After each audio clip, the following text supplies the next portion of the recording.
Remember the story in the Gethsemane? When Jesus was at the top of his holiness, the devil knew this is who he is. And the devil knew he couldn't actually force him. So what does the devil do?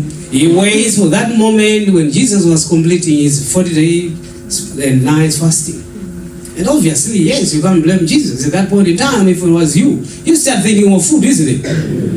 So the devil waited for that moment when Jesus was actually finishing his fasting. He knew Jesus was now hungry. Now, the moment you do so, you must then realize you are walking in the corridors of evil.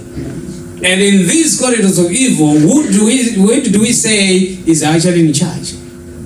It is the devil. That is the only time the devil gets you, and he doesn't get you by actually forcing you. He exploits. Remember the story in the Gethsemane? When Jesus was at the top of his holiness, the devil knew this is who he is. And the devil knew he couldn't actually force him. So what does the devil do? He waits for that moment when Jesus was completing his 40 days and nights fasting. And obviously, yes, you can't blame Jesus. At that point in time, if it was you start thinking of food, isn't it? So the devil waited for that moment when Jesus was actually finishing his fasting. He knew Jesus was now hungry. He must have thoughts of food in his mind. So this is the time when the devil comes. And then he goes, Jesus, I understand you are God's son. You've got all these powers. Why don't you turn the stones into bread? Why? It's because the devil knew at that point in time Jesus was actually starting to think he was in the corridors of food. And the devil knew I could actually try, sneak in with an idea, a suggestion, and try to encourage him.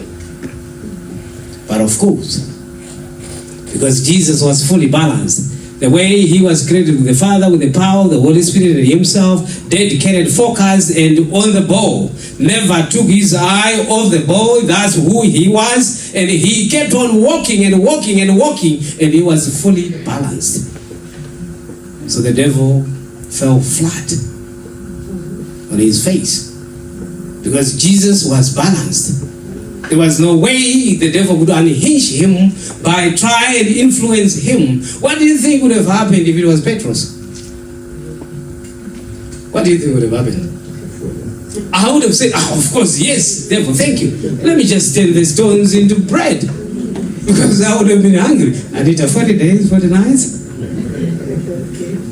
That's no joke, isn't it? Petrus would have actually used the power that the Father has given him.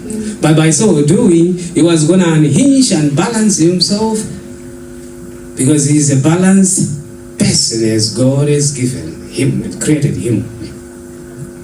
So doubt chips off our faith, in as much as fear throws us out of balance with the balance that God has given us. So when you walk in these two corridors, there is only one thing. What do you think is the sure thing here?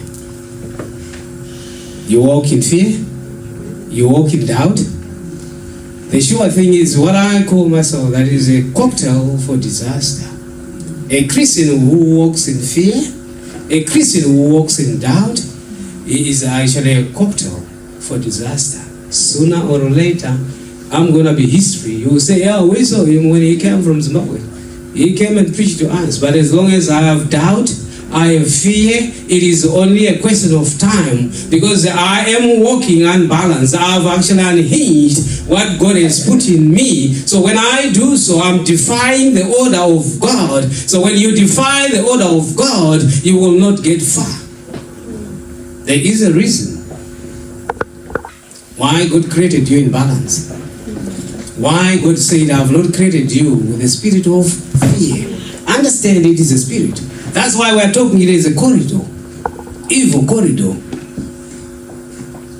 I have not created you with a spirit of fear, timidity, but I created you with a spirit of sound mind, power, and love.